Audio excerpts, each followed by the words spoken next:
ദേശീയ തലത്തിൽ തന്നെ ആത്മീയ ചൈതന്യമായി കരുതുന്ന ശബരിമലയിലെ സ്വർണം കട്ടെടുത്തു കൊണ്ടുപോയിട്ട് CPM-നും LDF-നും സമൂഹത്തിലിറങ്ങി എങ്ങനെ വോട്ട് ചോദിക്കാൻ കഴിയുന്നുവെന്ന് അഖിലേന്ത്യാ Congress committee general secretary KC Venugopal MP.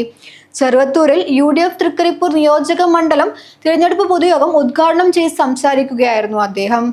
ദേശീയ തലത്തിൽ തന്നെ ആത്മീയ ചൈതന്യമായി കരുതുന്ന ശബരിമലയിലെ സ്വർണം കട്ടെടുത്തു കൊണ്ടുപോയി CPM-നും LDF-നും സമൂഹത്തിലിറങ്ങി എങ്ങനെ വോട്ട് ചോദിക്കാൻ കഴിയുന്നുവെന്ന് അഖിലേന്ത്യാ Congress committee general secretary KC Venugopal MP ചോദിച്ചു.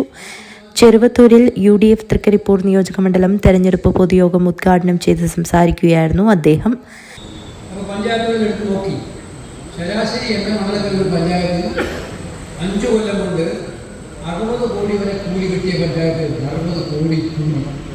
അങ്ങനെ ഒരു കൊല്ലം ശരാശരി ഒരു മാസം കൊണ്ട് ഒരു കൊല്ലം കൊണ്ട് 12 കോടി കൂലിയായി കൊടുക്കുന്നുണ്ട് പഞ്ചായത്ത്. ചെറിയ മാറ്റമാണ്. ഈ 12 കോടി പാവപ്പെട്ടവരുടെ കൈകളിലേക്കല്ലേ നേരം ചെയ്യുന്നത്. ഇത് പഞ്ചായത്തിന്റെ പദ്ധതിയായിട്ടാണ്. ഇതെങ്ങനെയാണ് വന്നത്? മോഡി പറഞ്ഞത് മെമ്മോറിയൽ സൂക്ഷിക്കണമെന്ന് ആദ്യം, പിന്നീട് പറഞ്ഞു അത് ഏറ്റവും നല്ല പദ്ധതിയാണ്. തൊഴിലുറപ്പ് പദ്ധതി കോവിഡ് കാലത്ത് ആളുകൾ നിലനിർത്തിയ പദ്ധതികൾ.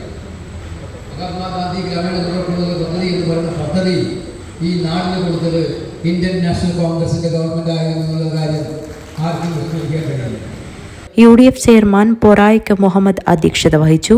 Rajmohan Unnithan MP, DCC president PK Faisal, KPCC general സെക്രട്ടറിമാരായ K Neelakantan, Hakeem Kunnil, Rameshan Karuvacheri, Karimbil Krishnan, VM Sandra, KK Rajendran, Tomy Placheri, TCA Rahman, KV Sudhakaran, KV Gangadharan, DM Sukumaran, PV Umeshan, KP Prakashan, Latheef Neelagiri, Madiyan Unnikrishnan, Joseph Motholi, MV Uddesh Kumar, Ashraf Pallikkandam എന്നിവർ സംസാരിച്ചു.